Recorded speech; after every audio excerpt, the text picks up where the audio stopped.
নমস্কার আপনাদের সবাইকে। আজ আপনাদেরকে দেখাবো শ্রী শ্রী মহালক্ষ্মী ভৈরবী গ্রীভা মহাপীঠ। এটি ৫১ পীঠের একটি শক্তিপীঠ।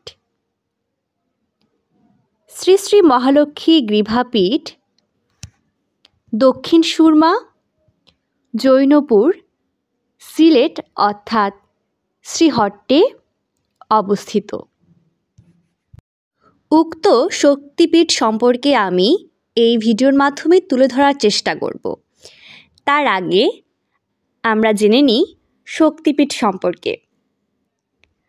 সত্যযুগে দক্ষ রাজা কর্তৃক যজ্ঞ অনুষ্ঠানে দেবাদিদেব মহাদেবকে আমন্ত্রণ না করায় এবং পতি নিন্দা সহ্য করতে না পেরে দক্ষকন্যা সতীদেবী দেহত্যাগ করলে মহাদেব সেই সংবাদ শুনে মৃত সতীর দেহ কাঁধে নিয়ে প্রলয় নৃত্য শুরু করেন। এই অবস্থা ব্রহ্মাদি দেবগণ উপলব্ধি করে সৃষ্টি রক্ষার জন্য শ্রী বিষ্ণুর শরণাপন্ন হলে শ্রী বিষ্ণু তার সুদর্শন চক্র দ্বারা মহাদেবের স্কন্ধে থাকা সতী দেবীকে ৫১ খণ্ডে খণ্ডিত করে ভূমিতে পতিত করেন এবং মহাদেবকে ধ্বংসলীলা থেকে নিবৃত্ত করেন। সতীদেবীর ৫১টি দেহখণ্ড ভারত, বাংলাদেশ, নেপাল, পাকিস্তান, তিব্বত ও শ্রীলঙ্কার বিভিন্ন স্থানে পতিত হয়। এই ৫১টি দেহখণ্ড যেসব স্থানে পতিত হয় সেই সব স্থান এক একটি পীঠস্থান তথা তীর্থস্থান হিসেবে পরিগণিত হয়। সিলেট শহর থেকে ৩ কিলোমিটার দক্ষিণে সিলেট ফেঞ্চুগঞ্জ সড়কের পশ্চিম পাশে জৈনপুর গ্রামে সত্যযুগের সেই দিনে সতী দেবীর ৫১টি দেহখণ্ডের একটি দেহ অংশ অর্থাৎ গ্রীভা পতিত হয়েছিল। ফলে উক্ত স্থানটি মহাগ্রীভাপীঠ নামে পরিচিতি লাভ করে। এখানে অধিষ্ঠাত্রী দেবীর নাম শ্রী শ্রী মহালক্ষ্মী ভৈরবী। অনতিদূরে ঈশান কোণে গোটাটিকর গ্রামে সর্বানন্দ ভৈরব নামে পীঠরক্ষী শিব মন্দির অবস্থিত। এখন আমি কথা বলবো অত্র মন্দিরের যিনি পৌরোহিত্যের কাজে নিযুক্ত আছেন তার সাথে। আপনার নাম? আমার নাম শ্রী দুলু চক্রবর্তী। দুলু চক্রবর্তী, আপনি এখানে কত বছর যাবৎ পৌরোহিত্যের কাজ করছেন? এখানে আমি ওই করোনার সময় আসি, মানে 2020 সালে? হ্যাঁ, 20 সালে। আচ্ছা 20 সালে আসি।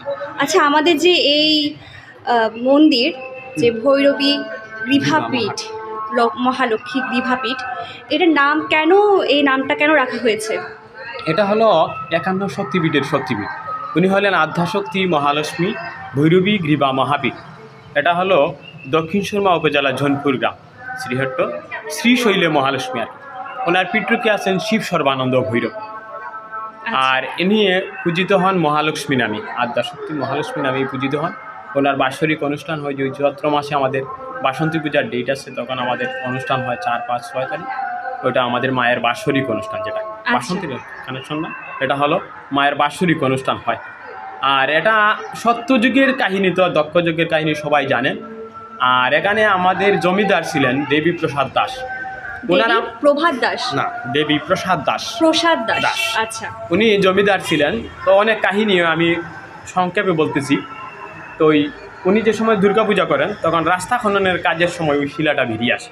আচ্ছা। তখন ওরা ওই কাজ করতে সময় গিয়ে শাবল দিয়ে ওকে দুভাগ করে দেয়। আচ্ছা। তখন রক্ত বেরিয়ে আসে, তখন ওরা ভয়ে চলে যায়। তো রাত্রে ওই জমিদারকে স্বপ্নে আদেশ করেন যে আমি শ্রীশৈলী মহালক্ষ্মী ভৈরবী গ্রীভাপীঠ, আমাকে উন্মুক্ত রাখবে। ওই জন্য মাকে খোলা রাখা হয়েছে, উপরটা কিন্তু আমাদের খোলা, ছাদটা কিন্তু খোলা। আচ্ছা আচ্ছা আচ্ছা, মায়ের আদেশে এটা খোলা রয়। তখন থেকে পূজা অর্চনা শুরু হয়। যে সময় ভারতবর্ষের তান্ত্রিক শাস্ত্রীরা ৫১ শক্তিপীঠে লিস্টেড করে, তখন তান্ত্রিক শাস্ত্রীরা এখানে আসে, এসে মাকে ওই যে শ্রীহট্ট যেটা ১ কিলোমিটারের ভিতরে, তখন অনুমানিক করে যে ১ কিলোমিটার ভিতরে ওটাই ছিল। তারপর শিব সর্বানন্দ ভৈরব ৬ মাস পরে বেরিয়ে আসে, ওই থেকে পূজা অর্চনা শুরু। তাহলে আমাদের মনে করেন এখানে একটা স্কুল আছে, মহালক্ষ্মী নামে স্কুল, যেটা প্রায় এটাই 200 বছর। আর এখানে যারা পুরোহিত ছিল বা লোকালিটি পুরোহিত যারা ছিল, অনেক আগ থেকে ওরা পূজা অর্চনা করছে, ওই স্কুলে মাস্টারি করেছে অনেক আছে। তারপর অনেক এখনও আছে পূজা আমার সাথে করে যারা, ওরা কিন্তু ওই স্থানীয় লোকাল যারা, এরাই এখানে মায়ের পূজা অর্চনা করে, বা আমি নিত্য পূজা নিত্য ভোগ হয়। আচ্ছা, আপনার কি আমাদের যে সনাতনী সমাজ তাদের উদ্দেশ্যে কিছু বলার আছে? অবশ্যই, সনাতনী সবাইকে আমি আমন্ত্রণ করছি আমার মায়ের ওই পীঠস্থান দর্শন করে ওদের জন্য মঙ্গল কামনার্থে সবার জন্য আমি উপদেশ দিয়েছি যে মাকে দর্শন করে যাওয়ার জন্য, আমাদেরকে কৃতার্থ করার জন্য। জয় মা। আপনাকে অনেক ধন্যবাদ। শিবি সর্বার্থ সাধিকে শরণ্যী ত্রম্বকে গৌরী নারায়ণ নমস্তুতে। আপনাকে অনেক ধন্যবাদ আমাকে সময় দিয়েছেন। আশা করি আপনার এই আহ্বানের মাধ্যমে সনাতনী সমাজ সহ অন্যান্য যারা আছেন আগ্রহী, তারা অবশ্যই মাকে এসে দর্শন করে যাবেন। ঠিক আছে, নমস্কার। নমস্কার। আসুন আমরাও নিজেদের ধর্মকে জানি আর অন্যকেও জানতে সাহায্য করি। আপনাদের আবারও নমস্কার।